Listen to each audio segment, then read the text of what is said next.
Buenos días y quiero agradecerle especialmente al doctor Félix Ellis y a todo el grupo de Oftalmolace por la invitación. Y bueno, creo que parte de nuestro ejercicio médico es compartir, obviamente, conocimiento y compartir experiencias en beneficio pues, de todos los colegas de la oftalmología.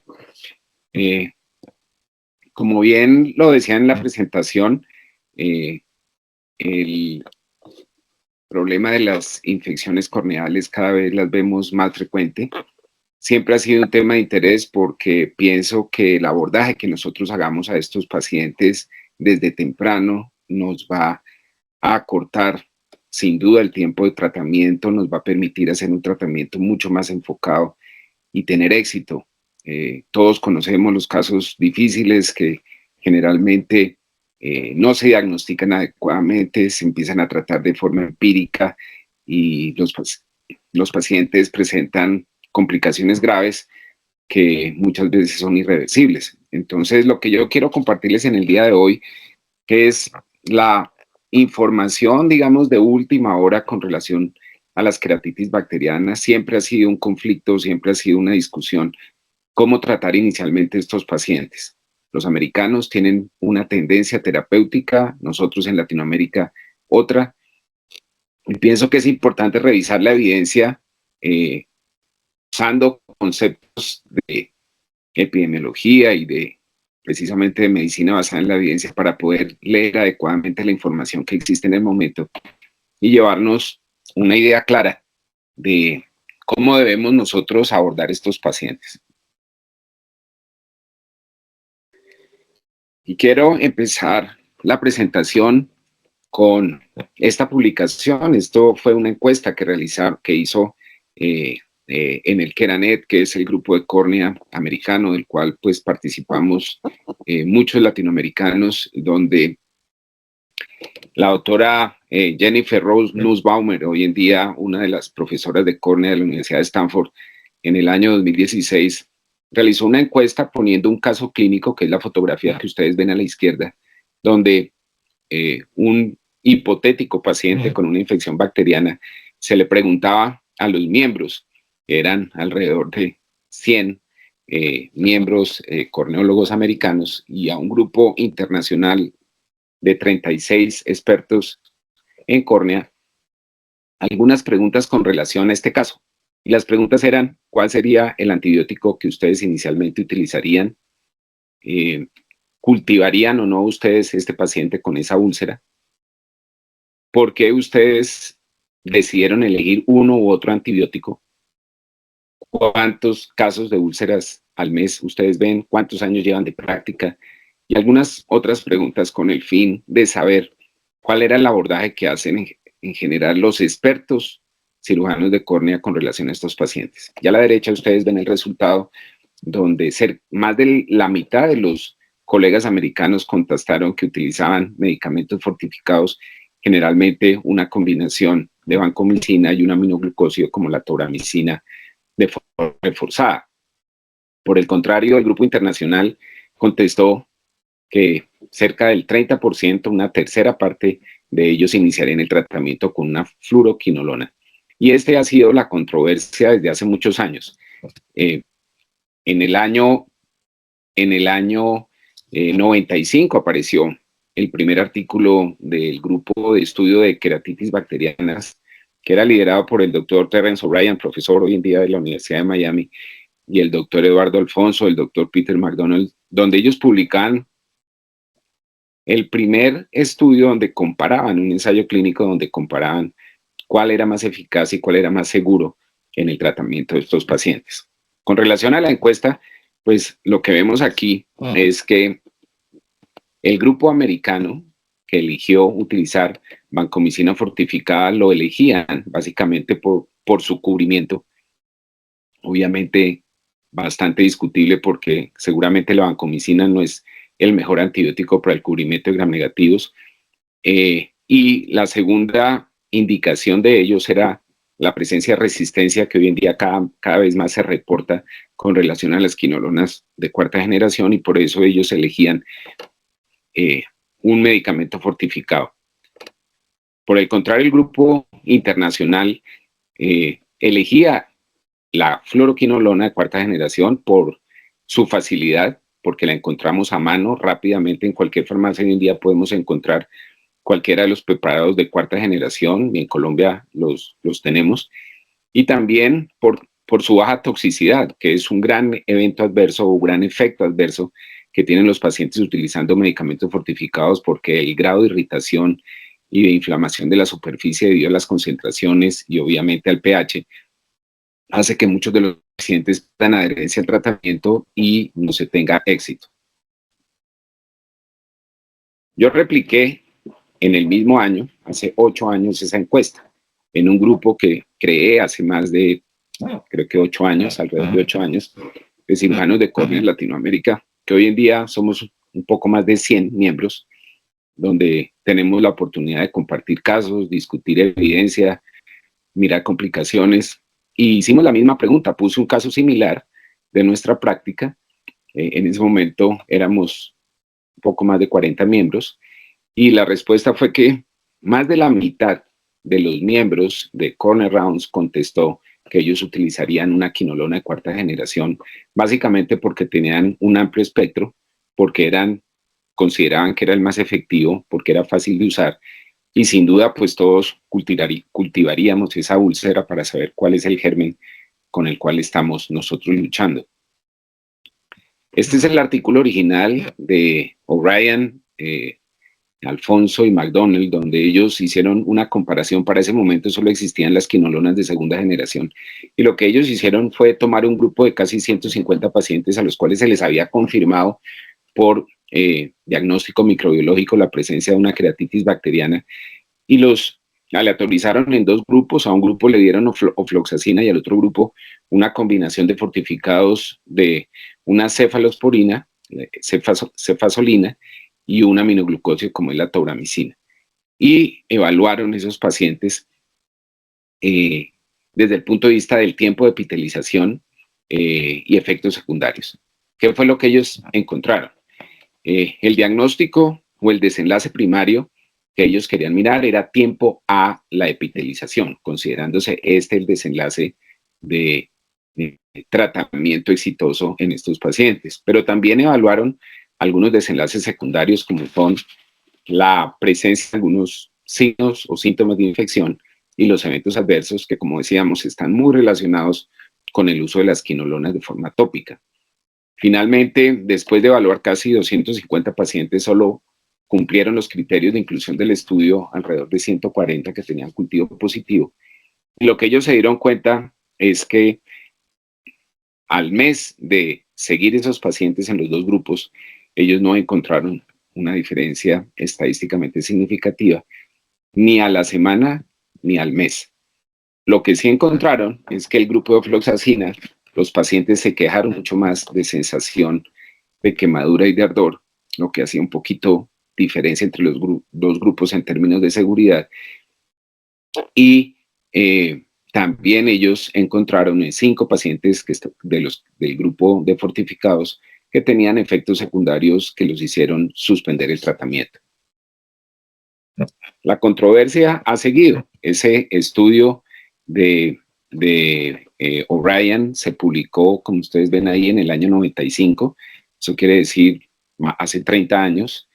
La doctora Ana Luisa Hoffin Lima, que es una experta en infecciones de la Escuela Paulista en Brasil, también publicó este artículo donde ella confirmaba que seguía habiendo ausencia de consenso de cómo tratar a estos pacientes desde el inicio, pero sin duda calificaba las fluoroquinolonas como un medicamento con muchas ventajas, primero por su precio, porque estaban disponibles, porque eran medicamentos estables en el frasco, tenían por lo menos un tiempo de vida media de 1 mes y era mucho menos tóxico a la superficie, lo cual los hacía mucho más atractivos para el tratamiento inicial de estos pacientes. Existen varias publicaciones con relación a la seguridad del uso de medicamentos fortificados, y a uno le parecería raro, pero por ejemplo esta publicación muestra los efectos tóxicos que inclusive con una medicación tópica uno puede encontrar en pacientes que han sido tratados por ejemplo, con gentamicina y vancomicina principalmente, y ustedes a la derecha ven el descenso de la elevación de la creatinina en pacientes que hicieron toxicidad renal por el uso tópico que a uno le parecería un poco descabellado. Este artículo del grupo del doctor Taylor en Australia, donde también se quiso comparar el efecto y la seguridad de las fluoroquinolonas y los antibióticos fortificados, donde aparentemente, según ellos, se presentaban complicaciones mucho más serias, como ustedes lo ven ahí en la tabla inferior, donde la proporción de pacientes que tenían mayores complicaciones de alta severidad, como eran perforaciones o la necesidad de hacer una queratoplastia terapéutica o inclusive llegar a la nucleación, era mucho mayor, con un 16% en el grupo de las fluoroquinolonas. Pero si uno lee adecuadamente el artículo, se da uno cuenta que hay un sesgo de selección en los pacientes. Y obviamente aquellos pacientes que quedaron en el grupo de las quinolonas eran pacientes que tenían con un grado de severidad mucho más alto que los pacientes del grupo de fortificados. Y ustedes se dan cuenta que las úlceras en el grupo de las quinolonas de cuarta generación eran centrales, lo cual obviamente afectaban mucho más la agudeza visual, y en esa zona pues la córnea es más delgada, eran mucho más profundas y además tenían compromiso de la cámara anterior, lo cual hace prever que estos pacientes tuvieran desenlaces mucho más adversos que los casos que eran mucho más leves. Lo que sí confirmó el estudio es que definitivamente los gram positivos siguen siendo el germen número uno, y eso hay que tenerlo en mente cuando uno aborda a un paciente con posible queratitis infecciosa, porque tiene que uno también tener en mente qué antibióticos podrían ser eficaces y cuáles no. Cuando uno quiere contestar una pregunta y la pregunta sigue en el ambiente, pues lo que uno debe hacer es construir una pregunta utilizando la estrategia PICO que ustedes han oído. Es una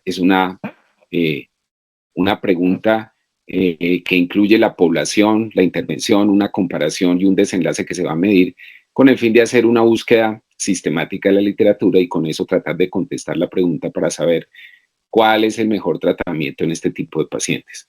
Entonces, una de las preguntas que uno podría hacer, y esa fue la que yo me hice, es en pacientes adultos de ambos sexos con diagnóstico confirmado de queratitis bacteriana por laboratorio, son las quinolonas de cuarta generación comparados con los antibióticos tópicos fortificados más eficaces y más seguras en términos de cicatrización y de efectos secundarios.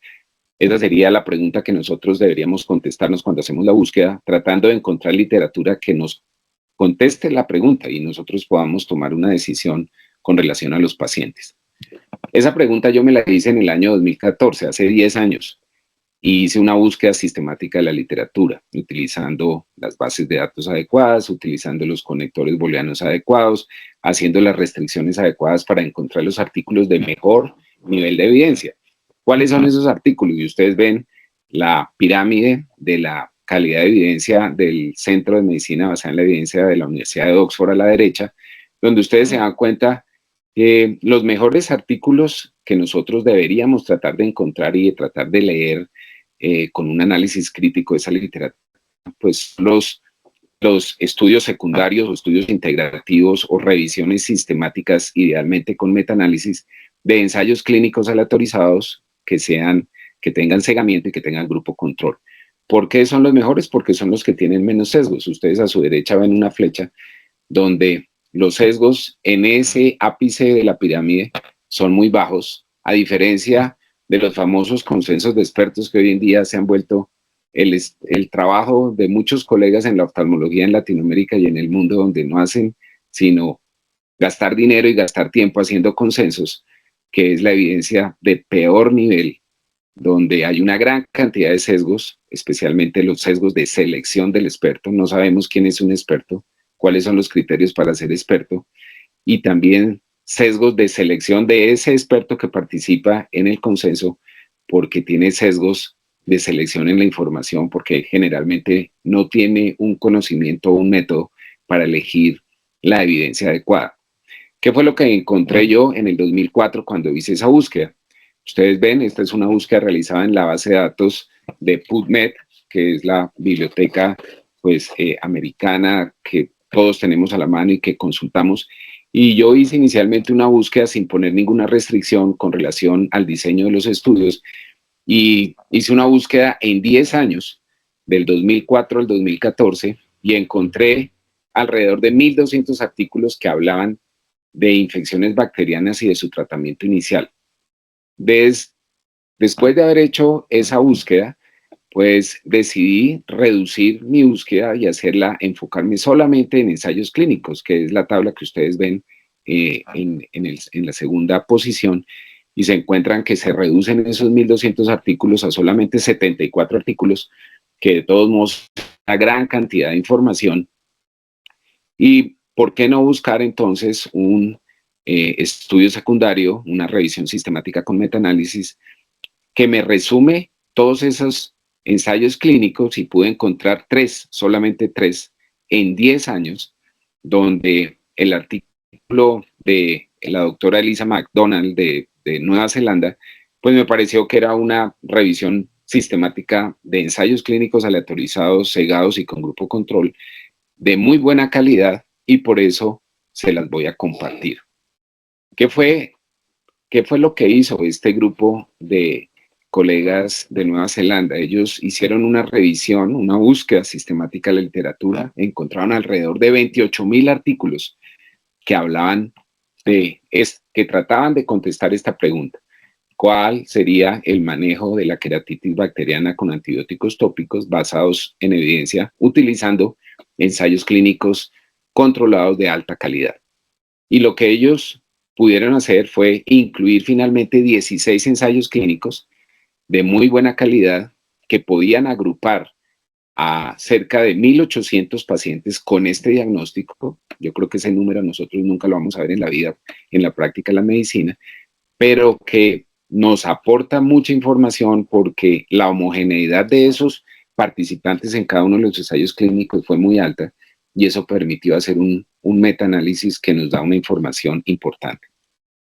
Este es el flujograma de cómo ellos evaluaron 11 bases de datos, incluyendo unas bases grises, que son artículos que quedan en repositorio, que no han sido publicados en alguna revista arbitrada.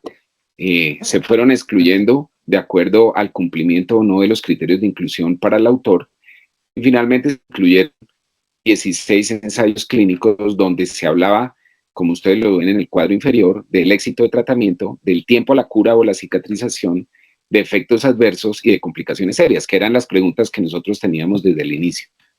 ¿Qué fue lo que ellos encontraron? En este forest plot ustedes ven el diamante, que es la medida de resumen, que está en toda la línea vertical. Eso quiere decir que no hay diferencia entre el grupo de fluoroquinolonas, que está a la derecha, y el grupo de fortificados, que está a la izquierda. Cada una de las barras horizontales fueron los estudios que fueron incluidos, y ahí en estrellas rojas ustedes pueden apreciar la razón de riesgo o el resultado final de la estimación con relación al tiempo de tratamiento o al éxito de tratamiento, que fue alrededor de 1, con un intervalo de confianza que cruza el 1, lo cual quiere decir que no hay diferencia entre el grupo de intervención y el grupo control. El otro parámetro importante del forest plot es el I cuadrado o el coeficiente de Higgins, que nos habla del grado de heterogeneidad entre los estudios, y entre menos sea el grado de heterogeneidad, pues nos quiere decir que todos los participantes que se incluyeron en el análisis matemático o en la síntesis matemática son más parecidos, lo cual nos permite tener un alto grado de validez de la información final, y por eso ustedes ven que el coeficiente es de 0%. Esta es una tabla para mirar en términos del éxito de tratamiento, que no hubo diferencia. Fíjense en la columna de los valores P cuando se compararon varias quinolonas de cuarta o de segunda generación con fortificados combinados de aminoglucósidos y de cefalosporinas, o clinolonas de otra generación, y no se encontró ninguna diferencia en términos del éxito de tratamiento entre los diferentes estudios. Con relación al tiempo de curación, tampoco se encontró diferencia entre usar fortificados y quinolonas de cuarta generación, estimándose el desenlace pues en una diferencia de medias, porque es un tiempo lo que estamos mirando.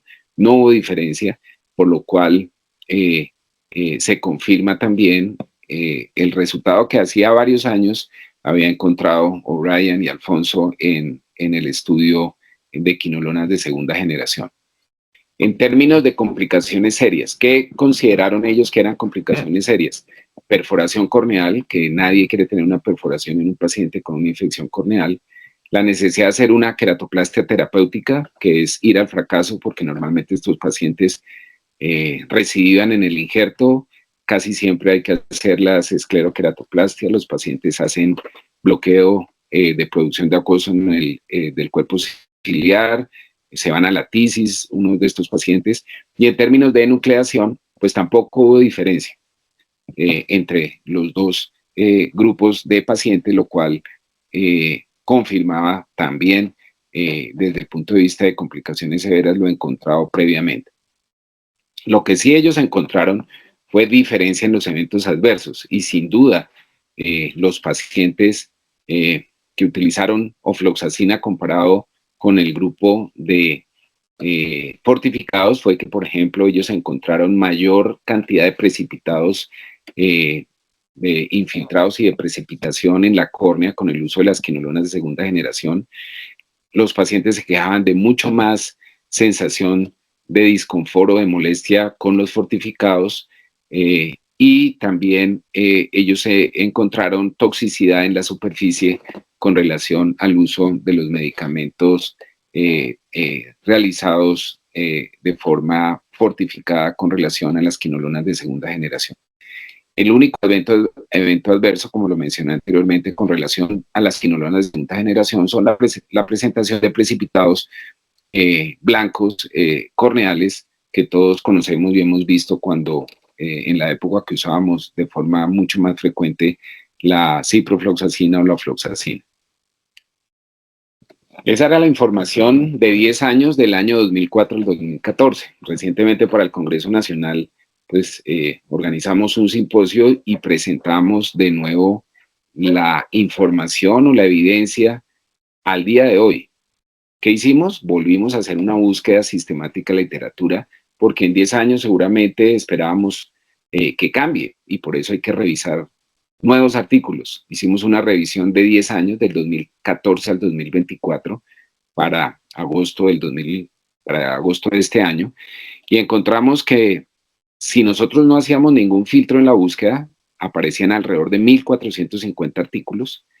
Al reducir la búsqueda solamente ensayos clínicos, se reducía a 21. Y finalmente, si buscábamos estudios secundarios, encontramos 13 artículos. Fíjense la diferencia que para el año 2014 solo encontramos 3 revisiones sistemáticas con metaanálisis. 10 años después, sin duda, ha ido progresando la producción de estudios secundarios dentro de la oftalmología mundial, lo cual pues fue lo que sugirió Archie Cochrane en los años 80, que todas las áreas de la medicina deberían tratar de buscar y hacer el ejercicio de producir nueva evidencia, principalmente haciendo revisiones sistemáticas, idealmente con metaanálisis, pues porque es la evidencia de mejor nivel y es lo que realmente nos sirve para nuestra práctica. De esos 13 estudios secundarios que encontramos, elegí esta revisión sistemática de ensayos clínicos también, aleatorizados, cegados, con grupo control y con metaanálisis de este grupo del Departamento de Oftalmología de China, liderados por el doctor Shui Wang. ¿Qué encontraron ellos? Encontraron casi que 1.400 artículos que podía contestar la pregunta, de los cuales ellos filtraron de acuerdo a sus criterios de inclusión y finalmente incluyeron 9 artículos. La característica de los artículos y la calidad ustedes la ven en el cuadro de la derecha. Ese es básicamente una tabla para evaluar los sesgos que podían tener los estudios primarios, donde ustedes observan en rojo, muy pocos estudios tenían pues sesgos importantes, especialmente sesgos con relación al cegamiento del que evaluaba el desenlace, o sea, el tiempo a la cicatrización o el tiempo al éxito. De resto, en amarillo y verde, que quiere decir que había poco riesgo de sesgo, lo cual le daba una mayor calidad a la información que iba a ingresar a la revisión sistemática y eventualmente al metaanálisis. Se incluyeron los artículos, estos 9 artículos que ustedes ven, están con una estrella roja, los artículos que básicamente compararon lo que hemos venido revisando, la utilización de una quinolona en un grupo contra un grupo que fue tratado con una combinación de fortificados de una cefalosporina y una aminoglucosia. ¿Qué fue lo que ellos encontraron en términos de tasa de cura, que igualmente fue la misma? Después de 10 años, volvimos a encontrar que no hay diferencia entre utilizar un medicamento fortificado y una quinolona de cuarta generación con una alta homogeneidad. Ellos incluyeron alrededor de 700 pacientes finalmente en el metaanálisis, y ustedes ven que la homogeneidad es prácticamente del 100% y no hay diferencia con el diamante en la vertical. Con relación al tiempo de cura, tampoco encontraron diferencia, una alta homogeneidad. Ustedes ven la diferencia de medidas estandarizadas utilizando lo que se llaman modelos fijos, que es cuando uno se da cuenta que los artículos que van a ingresar a la revisión sistemática del metaanálisis tienen alta homogeneidad, pues se sugiere ese modelo para el análisis de la información, y ustedes ven que el resultado es de 0.96, o sea, cruza el 1 de nuevo, lo cual nos está diciendo que no hay diferencia en términos del tiempo de cura entre las dos opciones terapéuticas. Con relación a los eventos adversos, ellos tampoco encontraron, y eso sería algo diferente a lo que vimos en la revisión sistemática de hace 10 años, donde sí ellos encontraban una diferencia. En esta evaluación no hubo diferencia, y la homogeneidad también fue muy alta. Se considera que por debajo del 50% es válida la información analizada. El sesgo de publicación es el sesgo más importante en los estudios secundarios y se refiere a la capacidad que tuvieron los autores de poder revisar toda la información con relación al tema que se está estudiando. Se dice que la búsqueda debe ser amplia y exhaustiva, o sea, no solamente uno se debe quedar con las 2 o 3 artículos que uno conoce de alguna base de datos, sino que hay que hacer evaluación sobre todo de las bases grises, que es donde están una gran cantidad de tesis de grado y de estudios no publicados, donde puede haber información relevante con relación al estudio o a la pregunta que uno quiere contestar. Y la distribución homogénea en ese triángulo de los diferentes estudios al lado de la vertical, lo que demuestra es que no hubo ese sesgo. Se confirma, pues, obviamente, en esta tabla de la derecha, que es un poco más descriptiva, donde realmente los puntos rojos, los puntos de sesgo, pues son realmente menos con relación a los puntos verdes y amarillos. ¿Para qué nos sirve toda esa evidencia de alto nivel? El Centro de Medicina basado en la evidencia de la Universidad de Oxford, pues tiene unos niveles de recomendación que tiene que ver fundamentalmente con el diseño de los estudios. Y por eso en rojo, ustedes ven ese punto rojo arriba, las 2 revisiones que hemos revisado, las 2 revisiones sistemáticas, pues se pueden considerar como una revisión de nivel 1A, porque son estudios secundarios que resumen ensayos clínicos de alto nivel y que obviamente el grado de recomendación para nuestra práctica clínica es consistente con un grado de recomendación A, que quiere decir pues que definitivamente esas conclusiones de esos estudios son las conclusiones que nosotros debemos tener en cuenta para tratar nuestros pacientes, sin duda. Si nosotros evaluamos cualquier artículo, pues la estrategia Prisma o la lista de chequeo Prisma es la lista con la cual nosotros debemos evaluar una revisión sistemática, y aplicándole esa calidad o esos diferentes puntos con relación a la calidad del estudio, pues nos da una calidad muy alta de cerca del 85%, lo cual nos confirma aún más que realmente es una información de alto nivel de validez. Entonces, en conclusión, pues no existe diferencia en términos de eficacia con relación al tratamiento de la queratitis bacteriana si utilizamos quinolonas de cuarta generación o medicamentos fortificados, y eso fue confirmado por el estudio que revisamos de McDonald hace 10 años y el estudio de Xu este año. Confirma de nuevo confirma esa información, Sin duda hay mayor riesgo de molestias oculares utilizando tobramicina, cefalocina o cualquier combinado fortificado. El estudio nos confirma que el riesgo de tener esas molestias es 3 veces comparado con el uso de una fluoroquinolona debido a su preparación. El riesgo de conjuntivitis química o de efecto tóxico en la superficie, sin duda, es menor cuando utilizamos fluoroquinolonas, tiene un factor de protección del 80%, ustedes ven ahí la razón de riesgo de 0,20. Existe mayor riesgo de precipitados corneales, sin duda, se dice que el riesgo es 24 veces la presentación, 24 veces es el riesgo de presentación de precipitados corneales utilizando quinolonas de segunda generación comparado con medicamentos fortificados. No existe diferencia con relación a las complicaciones severas que todos queremos evitar en términos de perforación corneal, de la necesidad de hacer una queratoplastia terapéutica o el riesgo de nucleación entre las dos entre los dos tratamientos, y sin duda la adherencia es mayor con el uso de las fluoroquinolonas debido a que hay menos molestias oculares, menos toxicidad, y además pues hay más adherencia porque el hecho de que se puedan mantener a temperatura ambiente y que estén a disposición hace que el paciente inicie su tratamiento rápidamente. El acceso y el tiempo del tratamiento es fundamental. Las fluoroquinolonas de cuarta generación están disponibles en casi que en cualquier farmacia y mucho más en los hospitales.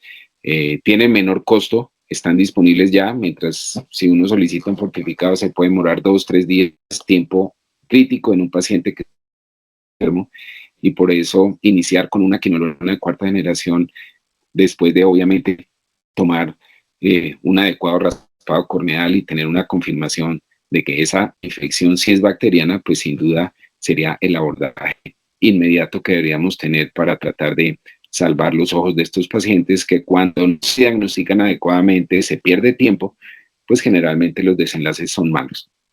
Muchas gracias.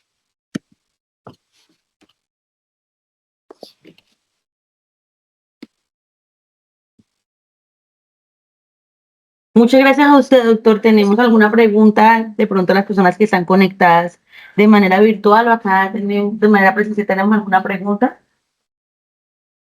Tenemos acá una pregunta, doctor. Sí, claro que sí. Doctor Pedro, sí, muy buena su exposición, muy amplia y muy completa. Doctor, usted, dos preguntas. ¿Cuál es su protocolo para cultivos en estos pacientes? ¿Y cómo sería el uso de pronto de inyecciones subconjuntivales?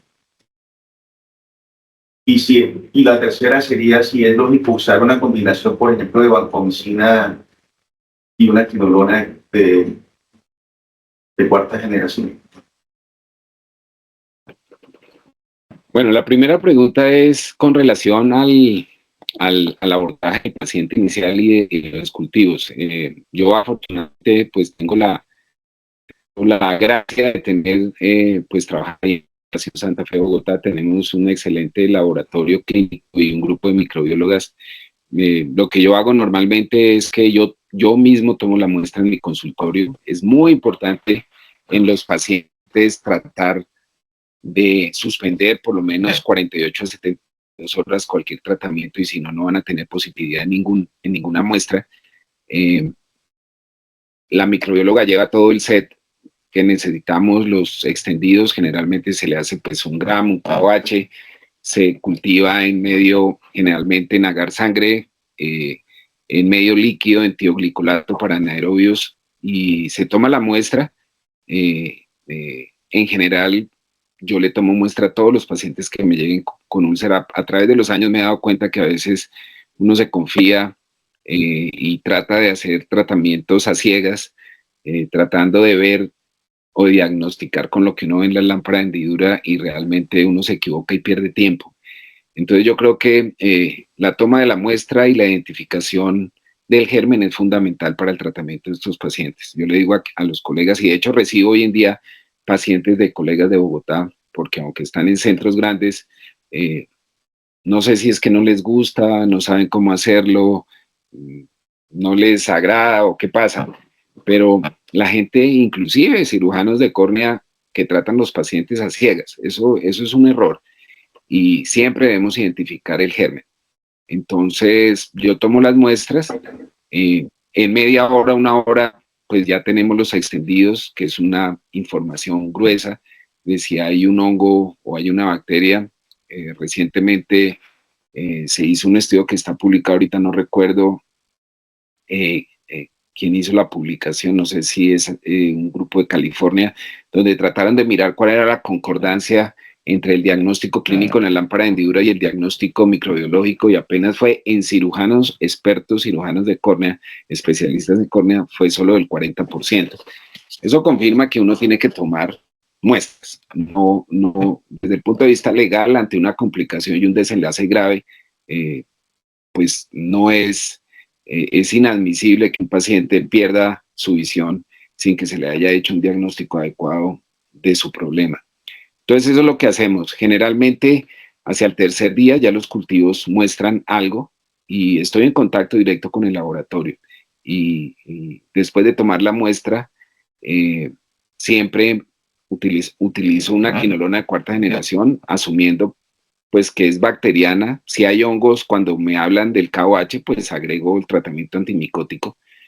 Pero como tiene un defecto epitelial y hay que cubrirlo para una sobreinfección, pues siempre hay que darle un tratamiento tópico inicial de amplio espectro y las quinolonas de cuarta generación me lo permiten.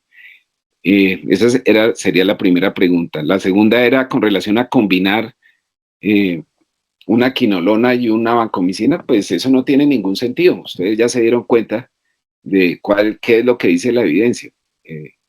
Si usted por alguna razón le gusta más la vancomicina, pues usted la puede usar, pero igual el cubrimiento de gram positivos de una quinolona de cuarta generación es excelente, la penetración es muy alta, el pH es neutro 7,4, o sea que le entra perfectamente. Por eso, en ningún estudio ustedes van a ver el uso de medicamentos subconjuntivales o subtenonianos. No hay una sola publicación.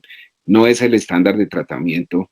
Es un riesgo para esos pacientes y realmente eso no mejora o no agrega efectividad en el tratamiento, porque la penetración de los medicamentos por la vía tópica a una frecuencia alta, pues es sin duda muy buena.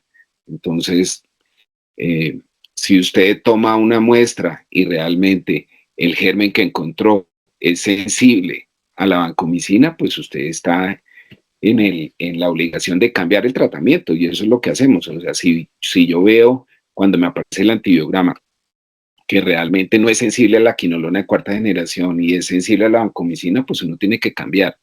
Pero poner dos medicamentos que tienen el mismo espectro no tiene ningún sentido y crea usted una gran toxicidad, un gasto innecesario para el paciente, porque no son baratas el uso de los medicamentos fortificados. Los medicamentos fortificados también se deben hacer con fórmulas magistrales en laboratorios adecuadamente conformados, no hechos en el consultorio ahí de forma manual, con un riesgo de contaminación, con un riesgo de error, por ejemplo, en la concentración. Entonces, todo eso tiene, pues, digamos, unos parámetros o unas normas con el fin de darle el mejor tratamiento al paciente.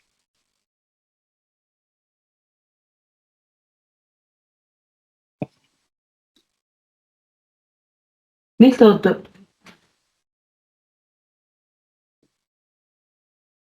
Gracias, doctor. Muy amable por su respuesta, muy claro, muy precisa. Muy amable. Gracias de parte de oftalmolasia. Ah, perdón, hay otra pregunta.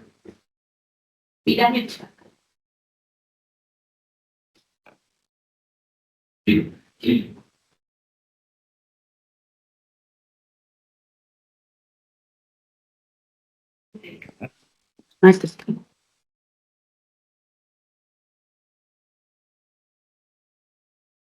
Creo que la doctora Fernández quería preguntar algo. No, nos quería agradecer por la charla, sí, señor. Pensé también que iba a preguntar algo. Dice que no puede activar el micrófono. Sí, tiene una pregunta. Doc, si quieres, nos la puede escribir y acá se la hacemos al doctor Pedro. ¿Aló? ¿Sí me escuchan? Doctor Google, sí, señor, Sí. lo estamos escuchando. Bueno, una preguntita acerca sí, del uso. Para gente que llega del campo con una úlcera blanquecina, uno por lo regular siempre usa el antimicótico, pues epidemiológicamente para gente que se golpeó con material vegetal, ¿no? Ya por ese lado uno ya, sí, ya victoriado por el farmacéutico del pueblo, ¿no? Crema de triconjugado. Una úlcera blanca, trauma vegetal, pues uno va encaminado más por el hongo, ¿no? Y por ahora siempre el paciente, pues, para mí, yo siempre le mando la quinolona, porque pues ahí va una bacteria ahí. ¿Qué opina acerca de eso, doctor? De usar el antibiótico con la quinolona. No, yo creo que uno no debe hacer ningún tratamiento a ciegas. O sea, eso está ya revaluado, se ha discutido en muchos escenarios y sin duda, si un médico se considera en condiciones de tratar a un paciente con una infección corneal, sin duda debe tener un laboratorio y debe tomarle una muestra. Si hay algún mensaje que quisiera dejarle a todos los que me están oyendo, es que hay que tomar muestras, no Sí. hay que hacer tratamiento a ciegas, no hay que hacer tratamientos empíricos porque el tiempo aquí es crítico. Usted Lo que hablaba uno de ve, esperar 48 horas. lo que uno ve en la gran mayoría de casos es que los pacientes son tratados de esa forma. Les dan Sí. un tratamiento combinado a ciegas sin saber por si acaso tiene un hongo, por si acaso tiene herpes, por si acaso tiene bacterias y le dan de todo. Un Eso es lo que escopetazo. hace, eso lo que hace es producir gran toxicidad al paciente, Ujú. decirle un gasto inmenso de dinero y no mejoría la enfermedad. Entonces, cuando un paciente o un médico no tiene acceso a un laboratorio, lo que hay que referir ese paciente a un colega o a un centro donde se le pueda tomar una muestra de forma adecuada y se le pueda tratar, digamos que de la forma más profesional posible. Yo les comentaba que el grado de concordancia de lo que cualquier oftalmólogo, el más entrenado, el más experto en la lámpara de hendidura con relación a lo que se encuentra en el estudio microbiológico es apenas del 40%. ¿Eso qué quiere decir? Que de 2 pacientes que usted ve, usted se equivoca en 1. Entonces un paciente no puede sufrir ese riesgo. ¿Qué es lo que tiene que hacerse con ese paciente que viene multitratado y que no se sabe qué tiene? Suspender el tratamiento 48 a 72 horas, tomar una muestra y de acuerdo a lo que se encuentre en esa muestra, darle el tratamiento adecuado. Sin duda esos pacientes se van a mejorar. Eh, Eso es lo que hacemos porque vemos pacientes referidos por colegas que no le han tomado muestra a un paciente, que vienen con tratamientos múltiples y que los pacientes no mejoran y que pronto están empeorando, la visión bajando, la córnea adelgazándose, la lesión llegando al limbo, compromiso de la cámara anterior. Entonces, esos pacientes tienen que identificarse cuál es el germen, porque sin identificar el germen nosotros no podemos darle un tratamiento adecuado. Creo que por ahí alguien preguntaba que cuál era el tratamiento para un caso de hongos. Nosotros en este momento, pues obviamente lo que tenemos disponible es voriconazol tópico y generalmente nos gusta combinar tratamiento oral con cualquier de estos iconazoles. Generalmente les damos fluconazol, vienen tabletas de 200 miligramos, les damos 400 miligramos al día, 200 cada 12 horas. Hay que recordar que estos pacientes, pues el fluconazol y los itraconazoles generalmente tienen metabolismo hepático, hay que tener cuidado, hacer una evaluación de las pruebas hepáticas y estarlos evaluando periódicamente porque pueden hacer toxicidad hepática. Eh, Cuando teníamos la natamicina disponible, que la importaba la casa Alcon, pues obviamente el Natacin sigue siendo la droga de elección, es un medicamento que era muy costoso para ese momento. Yo creo que las últimas medicamentos comprados acá, al menos en Bogotá, estaban alrededor de 600, 700 mil pesos un frasco. Desafortunadamente, la gran mayoría de pacientes con úlceras son pacientes de bajos recursos y pues ellos no podían pagar ese tipo de medicamentos. Ya no está disponible. Aquí algunos de los laboratorios de fórmulas magistrales están haciendo una tamicina, haciéndola de un polvo base que creo que traen de la India, pero pues no tengo experiencia con ese medicamento. El voriconazol, pues obviamente no tiene la misma eficacia que la natamicina y eso lo demostró el MUD. Si ustedes leen el estudio MUD, el Mycotic Ulcer Treatment Trial, contestó esa pregunta con relación al tratamiento tópico. El MUD-1 comparó el uso tópico de la natamicina versus el uso tópico del voriconazol, y el MUD-2 si había algún efecto aditivo de darle tratamiento voriconazol oral a los pacientes, y demostró que no había ningún efecto aditivo en el tratamiento. Entonces, yo pienso que en nuestro medio tenemos el voriconazol. Hay una molécula que uno podría utilizar, que obviamente es una molécula que se ha utilizado para otro tipo de infecciones, pero que también tiene cubrimiento micotídico, que es la clorexidina, que lo utilizamos más para los tratamientos por infección por parásitos, por acantomeba. Y esa podría ser una opción. Está disponible también en fórmula magistral por los laboratorios que tenemos aquí en Bogotá. Pero pienso que sin duda pues el tratamiento de primera línea sigue siendo la natamicina, el voriconazol en estos casos de enfermedad micótica.